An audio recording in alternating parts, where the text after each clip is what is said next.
Friends నమస్తే. A Bullet for Shadow next part చూద్దాము. దారిలోనే ఎదురైనాడు షాడో. టర్నర్ని వెనుకగా రమ్మని చెప్పి ఎడారి భూతాన్ని తన్నటంలో దెబ్బతిన్న పాదాన్ని ఎత్తి ఎత్తి వేస్తూ మెల్లిగా వస్తున్నాడు. అతని వెనుక గుంపు కట్టి అడుగులు వేస్తున్నారు కరీబా వీరులు. షాడో తమ వైపు చూసినప్పుడల్లా చూపుల్ని పక్కకు తిప్పుకొని విపరీతమైన భయాన్ని ప్రదర్శిస్తున్నారు. రాజు రాజు అంటూ పోయి అతని కౌగిల్లో ఒదిగిపోయింది కెటీనా. బేబీ, ఎవరైనా చూస్తే ఏమనుకుంటారు? నవ్వుతూ ఆమెను దూరంగా జరిపాడు షాడో. Hell with everybody. రాత్రంతా నాకు నిద్ర రాలేదు. ఏమైంది రాజు?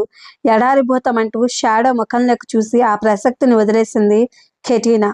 ఎదురు వచ్చిన కెటీనా ఫాదర్కి నమస్కరించి సూటిగా కులదేవత విగ్రహం దగ్గరకు పోయాడు షాడో. అక్కడ ఉన్న ఒక పెద్ద బేరీని లాగిపెట్టి ఎడమకాలతో తన్ని మజాంబో అని అరిచాడు దిక్కులు పిక్కటిల్లేటట్లు. ఇసుక వేసిన రాళ్ళనంత రష్గా నిండిపోయింది ఆ ప్రదేశం. గుండు సూది క్రింద పడినా వినిపించడంత నిశ్శబ్దంగా అక్కడ ప్రత్యక్షమైంది. మజాంబో, ఎక్కడున్నావు? చప్పట్లు చరుస్తూ మరింత బిగ్గరగా పిలిచాడు షాడో. ఒకరి ముఖాలు ఒకరు చూసుకుని కరీబా వీరులందరూ మజాంబో ఇంటివైపు తిరిగారు. మజాంబో మాటలు అసత్యాలు. అతను వీరుల దేవత చెప్పిన మాటల్ని అపార్థం చేసుకున్నాడు. రాత్రి ఇసుక గుట్టల మీద నాకు వినిపించింది ఆమె కంఠం. యుద్ధం వద్దు, శాంతిని కోరండి అని చెప్పింది. వారందరి వంక చూస్తూ అన్నాడు షాడో. అతని మాటలకు మరికొన్ని అందమైన పదాలను తగిలించి తమ భాషలోకి తర్జుమా చేసింది కెటీనా. నెమ్మదిగా ప్రారంభమైనాయి గుసగుసలు. క్రమంగా అవి పెద్ద పెద్ద అరుపుల క్రింద మారాయి. మజాంబో మజాంబో అన్న పిలుపుతో కరీబా గూడెం దద్దరిల్లడం ప్రారంభించింది. ఉన్నట్లుండి ఆగిపోయినవి. మజాంబో ఇంటి దగ్గర నుంచి బయలుదేరిన నలుగురు దృఢకాయలను చూడగానే మరోసారి గంభీరమైన నిశ్శబ్దం ఆ ప్రదేశాన్ని ఆవరించుకుంది. పరదేశీ మంత్రవేత్త మజాంబో ఇప్పుడు గూడెంలో లేడు. సూర్యోదయం కాకముందే కులదేవతను ప్రార్థించడానికి ఎడారిలోకి పోయాడు. రాగానే నీ ప్రశ్నలకు సమాధానం చెప్తాడు. అంతవరకు కొంచెం ఓపిక పట్టు, నిర్వికారంగా షాడోతో అన్నాడు ఆ దృఢకాయుడిలో ఒకడు. వాడు చెప్పే సమాధానం నాకు తెలుసు. మకం చెల్లక ఇంటి చాటును దాక్కున్నాడు బ్లాస్టర్డ్ అంటున్న షాడోని కనులతోనే వారించింది కెటీనా. మంత్రవేత్త ఎడారిలోకి పోయాడన్న మాటను వినగానే నెమ్మదిగా డిస్టర్బ్ కాసాగారు కరీబా వీరులందరూ. రాజు, ఇది క్రొత్తమీ కాదు. ఏకాంతంలో కూర్చుని కులదేవతను ఆరాధించడం మజాంబోకు చాలా కాలంగా ఉన్న అలవాటు. ప్రశ్నార్థకంగా చూసిన షాడోతో అన్నది కెటీనా. ఆల్ రైట్ బేబీ, ఇంకెంతసేపు ఇలా దాగుడు మూతలాడతాడు? గూడానికి తిరిగి వచ్చిన మరుక్షణం పట్టుకుంటాను. ఆమెతో పాటు ఇంటివైపు అడుగులు వేస్తూ అన్నాడు షాడో. రాజు రాజు అని వినిపించడంలో గాఢ నిద్రలో ఉన్న షాడో ఉలిక్కిపడి కనులు తెరిచాడు. కిటికీ దగ్గర నిలబడి ఉన్నాడు టర్నర్. షాడో తన వైపు చూడగానే ఎదుటికి రమ్మని సైగ చేశాడు. గుండెల మీద ఉన్న కెటీనా చేతిని తీసి ప్రక్కకు పెడుతూ మెల్లిగా లేచి కిటికీ దగ్గరికి పోయాడు షాడో. రాజు, మజాంబో ఎక్కడికో పోతున్నాడు రహస్యంగా అన్నాడు టర్నర్. ఎక్కడికి పోతున్నాడు?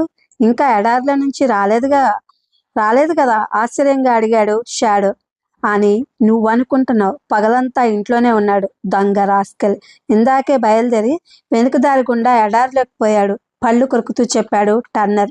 వెంటనే వెనుదిరిగి తిరిగి తన పడక దగ్గరికి పోయాడు షాడో.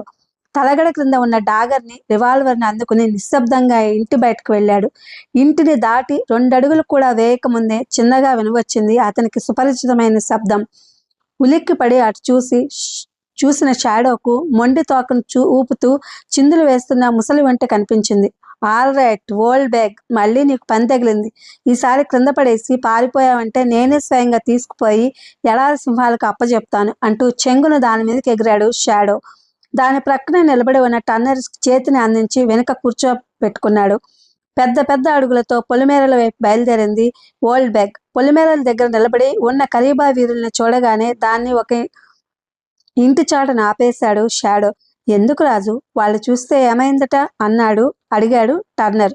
అయితే నువ్వు పోయి చూడు సజెస్ట్ చేశాడు షాడో. వంట మీద నుంచి క్రిందకు దూకి కరీబా వీరుల ముందు నుంచే పొలిమేరలను దాటడానికి ప్రయత్నించాడు టర్నర్. మరుక్షణం బరిసెల్ని ఎత్తి అతన్ని అడ్డుకున్నారు ఆ వీరులు. మజాంబో ఆజ్ఞ. ఆయన ప్రార్థన పూర్తి కాకుండా రాత్రిళ్ళు గూడాన్ని వదిలిపోవడానికి వీల్లేదు కరుకుగా హెచ్చరించాడు ఒక వీరుడు. అర్జెంట్ పని ఒకటి ఉంది. ప్రార్థనల్ని దేవతల్ని పెట్టి మంచి పురాణ కథలు వ్రాయాలని అనుకున్నాను బ్రతిమాలాడు టర్నర్. ఎత్తిన బరిసెల్ని క్రిందకి దించలేదు వారెవరు. టర్నర్ని పొలిమేరలు దాటనీయలేదు. ఓల్డ్ బ్యాగ్ ని ఇంటి చాటునే వదిలి ఎదురు చూసిన పెద్ద పులిలా ముందుకు పోయాడు షాడో. నలుగురున్నారు. ఆ వీరులు నలుగురు టర్నర్ వైపే చూస్తున్నారు. పాముల నిశ్శబ్దంగా వారిని సమీపించాడు షాడో. ఉన్నట్టుండి చేతుల్ని ఎత్తి ఇద్దరి మెడ మీద చరిచాడు. బాధగా మూలుగుతూ నేల వాలిపోయారు వారిద్దరూ. ఉలిక్కిపడి వెనుతిరిగాడు మిగిలిన వారిద్దరూ.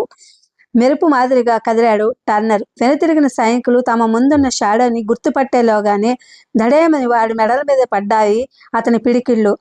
మొదలు నరికిన చెట్లల్లా విరుచుకుపోడిపోతున్న వారిద్దరిని పట్టుకుని జెంటిల్గా నేలకు ఆల్చాడు షాడో. గూడెంలోకి పరిగెత్తి ఓల్డ్ బ్యాగును లాక్కొచ్చాడు టర్నర్. మరోసారి దాన్ని అధిరోహించి ఎడారిలోకి పరుగు తీయించాడు షాడో. గూడానికి 3 మైళ్ళ అవతల ఒక పెద్ద ఇసుక గుట్ట మీద వారికి కనిపించాడు మజాంబో. ఒంటరిగా లేడతను. ప్యాంట్లు కోట్లు వేసుకున్న నాగరికులు ఇద్దరు అతనితో మాట్లాడుతున్నారు. వారిని చూడగానే ఓల్డ్ బ్యాగ్ మీద నుంచి క్రిందకి దూకారు షాడో టర్నర్లు. దాన్ని ఒక గుట్ట చాటుకు తోలి మోకాళ్ళ మీద పాకుతూ మజాంబో సమీపంలోకి పోయారు. గాలివాలన క్లియర్గా వినవస్తోంది మజాంబో కంఠం. ఇక ఆలస్యం చేస్తే ఆ తరువాత విచారించవలసి వస్తుంది. మీరందరూ ప్రయాణానికి సిద్ధంగా ఉండండి. రేపు చీకటి పడేలోగా ఆ పరదేశిని పైలోకానికి పంపిస్తాను. అసలు అతను ఎవరో తెలుసా అన్నాడు అతనితో ఉన్న నాగరికుల్లో ఒక వ్యక్తి. ఎదురైంది మనకు అనవసరం. కలహరి ఎడారిలోకి వచ్చి ఈ మజాంబో మాటలకు ఎదురు చెప్పిన మనగాడు ప్రాణాలతో ఈ ఎడారిని దాటలేదు. మీరు నిశ్చింతగా నేను చెప్పినట్లు చేయండి. అలాగే నేను తల ఊపుతూ గుట్ట దిగి చీకట్లోకి వెళ్ళిపోయారు ఇద్దరు. గుట్ట మీద మోకరించి కూర్చున్నాడు మజాంబో. 2 గంటల పాటు కనులు కూడా కదిలించకుండా సీరియస్గా ప్రార్థన చేశాడు.